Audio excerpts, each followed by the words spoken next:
Mr. Shapiro, at an earlier event, somebody asked you a question regarding how Jews don't have to always follow old laws written in the Torah. And you had made the response that it was written at a specific period of time for a specific group of people to make them less primitive than they already were.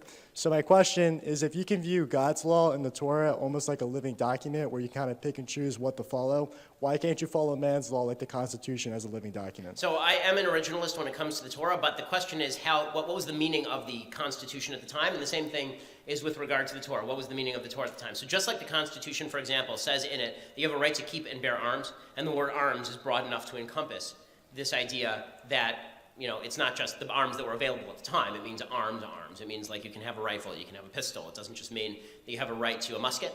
In the same way, the Torah adapts in terms of its broader principles. In terms of its specific principles, the Torah works a little bit differently in the Orthodox view. In the Orthodox view, basically, when God gave the written Torah, he also gave what we call the oral Torah to Moses at the same time, which was sort of an oral explanation of what was going on at the time. And that has involved interpretation of the law for as long as the Torah has been around. So it is slightly different than the written Constitution, but when it comes to the general eternal principles of the Torah, those are immutable.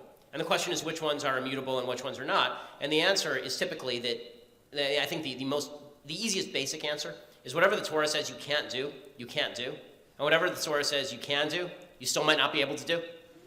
That's sort of been the Orthodox way of interpreting the Torah. It's been building fences around the Torah specifically so that you don't end up violating precepts that God doesn't want you to violate. Thank you, Mr. Chairman.